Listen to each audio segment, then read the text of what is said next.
what you got here is one of the first industrial guitars out of East Germany. This was actually made around 1955. It's a design that was evolved by a very important maker called Wenzel Rossmeisel, and he's very important in the history of both West and East German, and indeed American guitar making. And he started off by having cello guitars made by hand by a Czech luthier called Franz Hirsch.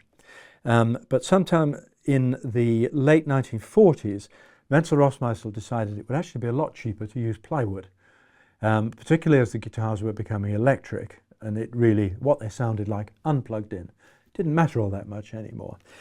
He bought some stock of old piano wood, when nobody was buying pianos, of mahogany, and had the idea of making 3-ply spruce, mahogany, spruce,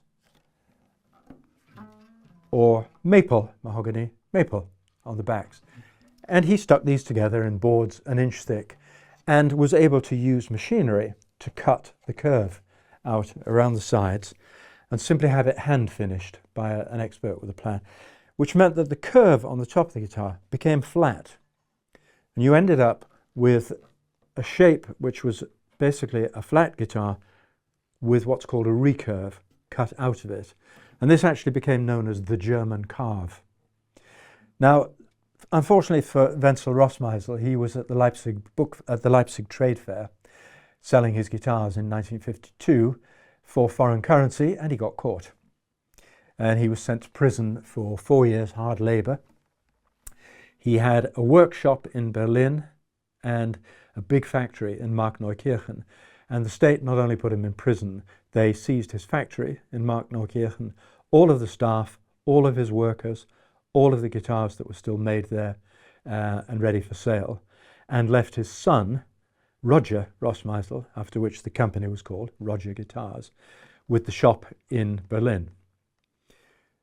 Roger ended up going to America and teaching the Americans how to make modern arched up guitars, but that's a different story.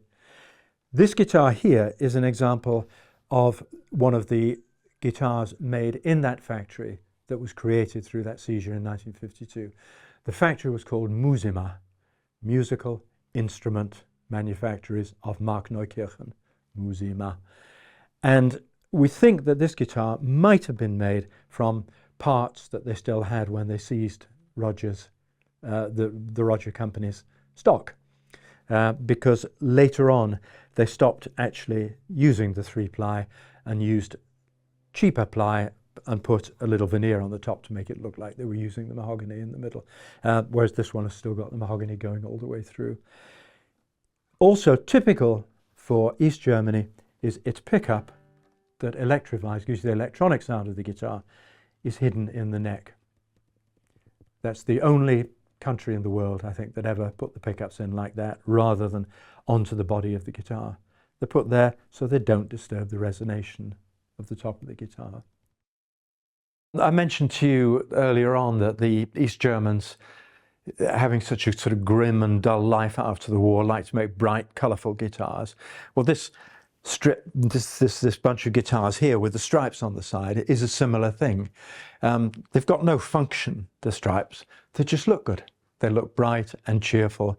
And I've actually got probably 15 or 16 guitars with stripy sides, which I like a lot. Most of these are West German. These are all West German.